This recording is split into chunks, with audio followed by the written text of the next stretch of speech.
I recently came across an article titled Ethereum Single Sign-On Might Be the Future of Internet App Login.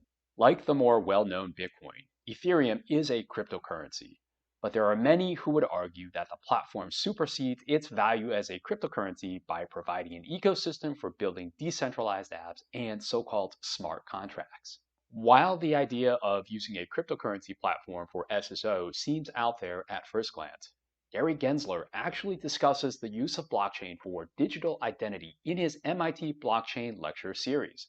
Though a bit disappointingly, his discussion ends up being far more philosophical than technical. The article proposes that users register a .eth domain and then use that as a decentralized self-custody username system and as a replacement for SSO. For a number of reasons, this approach seems like a reach to me, given the general lack of technical savvy among the public and general lack of knowledge of the crypto ecosystem.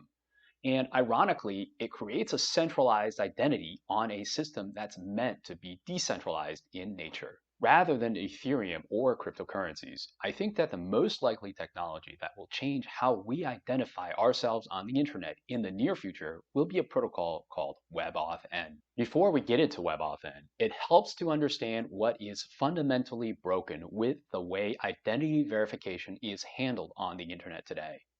By and large, identity is still handled using usernames and passwords.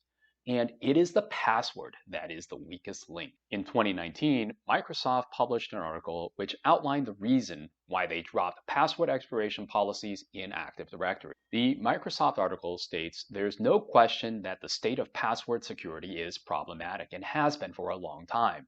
When humans pick their own passwords, too often they are easy to guess or predict. When humans are assigned or forced to create passwords that are hard to remember, too often they'll write them down where others can see them.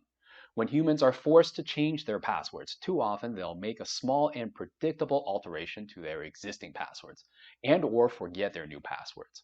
When passwords or their corresponding hashes are stolen, it can be difficult at best to detect or restrict their unauthorized use. It goes into great detail about how asinine many long-standing password security policies can be in the face of reality, and I recommend reading it in full. One of the most salient points made is that once a password or hash is compromised, immediate action should be taken rather than wait for an expiration period. And therein lies the crux of the problem. Passwords are much easier to hack than most folks think. And Ars Technica article from 2013 talks about how hackers can break cryptographically hashed passwords with a 90% success rate. To counter the inherent weakness of passwords, multi-factor authentication, or MFA, was developed to add a second factor of identity verification. The National Institute of Standards and Technologies, or NIST, Digital Identity Guideline recommends the use of 2 or more authenticators for multi-factor authentication. These fall into 3 simple categories. Number 1, something you know, like a password. 2, something you have, such as a physical device or access to a secure resource. And number 3, something you are, or the use of biometrics. MFA on the internet largely relies on something you know and something you have. Typically, the thing that you have is access to an email account or phone number to receive a confirmation code or one-time link. But this has its own problems. How many of us dutifully log out of our email clients? What if your email account has been compromised? What about the known issues with SMS and just how easy it is to intercept SMS messages? And also the reports of SIM swap hacks. Multi-factor authentication itself is sound, but the problem is the way it is executed today on the internet has fundamental flaws. That's where WebAuthn comes in. WebAuthn is a protocol that has been developed by the Fast Identity Online, or FIDO, Alliance. The organization includes members like Amazon, Facebook, Apple, Microsoft, and Google representing the tech industry. Visa, MasterCard, American Express, and PayPal representing consumer financial transaction processors. RSA, Ping Identity, and various other identity and security vendors. as well as Intel, ARM, and Qualcomm representing chip suppliers. Like cryptocurrencies and SSL, it is based on a public-private key encryption scheme to verify identity using something you have, access to a private key. While it is commonly referred to as enabling passwordless authentication, it should be clarified that it simply means no password is stored nor transmitted in the process of identity verification, but a local password can still be involved in the process. Let's take a look at how this works in practice. There are a number of websites where you can try it out. WebAuthn.io is a website where you can try this out for yourself on your laptop with Windows Hello. Enter a username and click register, and you'll be prompted to reconfirm your device credentials using the mechanisms available on the device. What's important to understand is that these authenticators, for example, your fingerprint data, never go over the network, and that's what makes WebAuthn so secure. Passwordless.dev is another website where we can try this out. On my Android device, I can enter a username and a display name and tap Register User. And this will allow me to register my account using any mechanism available on my device, including using a Bluetooth key, a NFC-based security key, a USB-based security key, or the same mechanism that I use to unlock this device. Today, WebAuthn is already being adopted by Twitter, Facebook, GitHub, and other websites, but primarily as a second factor rather than a primary mode of authentication, and always using a physical security token to manage access. For me, what's more interesting is adopting it as a primary mode of authentication. Using it with a PIN, password, or biometric always covers two NIST authenticator types.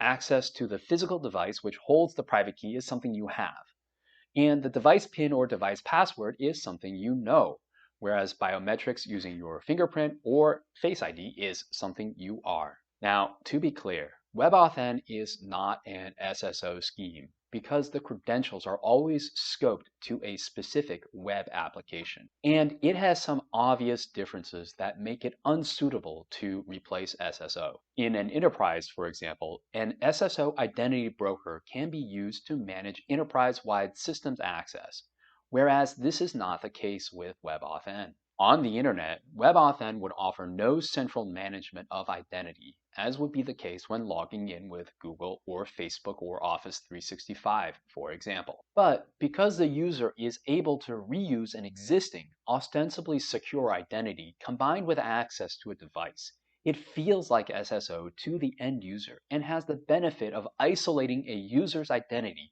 to the scope in which it is registered. To me, this is even better than SSO because a malicious user accessing an unsecured terminal would not then have access to dependent systems as would be the case with SSO. For example, if you walk away from your PC without locking it and you're logged in to your Google or Facebook account, systems using Google or Facebook as an SSO provider could also be compromised. On the other hand, a WebAuthn secured application requires the user to present a physical token or re-authenticate with device credentials. This also has big benefits for privacy, because without a centralized identity provider, there can be no tracking of the user's applications and logins. Adoption of WebAuthn has been surprisingly slow, given how promising it is in finally killing the password as the crux of authentication schemes on the internet. I think that there are 5 main reasons for this. First is that I think there just isn't widespread knowledge of WebAuthn as an authentication protocol in general. Second is that Apple did not support it in Safari until the end of last year with the release of Safari 14. And this lack of support meant that it wasn't practical because many users wouldn't be able to use it. Third is that Windows only supports it in newer versions of Windows from Windows 10 built 1903 from May of 2019. The latest stats from May of this year indicate that almost 13% of Windows users are still on Windows 7 or lower. Fourth is that many enterprises are still just transitioning their enterprise systems to single sign-on, which has become more turnkey and baked in as they adopt Office 365 or Google Enterprise. Fifth is that I think many companies are still trying to figure out how to work around the main usability shortcoming with WebAuthn, the device dependency. Because the private keys are device specific, loss of the device equates to irrecoverable loss of access without an alternate mechanism. This is actually a similar problem to one that occurs in cryptocurrency when you lose access to your private keys. Your bitcoins are gone forever. All that said, I think that WebAuthn is without a doubt one of the best ways to add highly secure, yet highly convenient access to any web application, and should be on your radar. With broad cross-industry backing and a focus on privacy, it seems like the stage has been set for WebAuthn to redefine how we manage authentication and identity on the internet.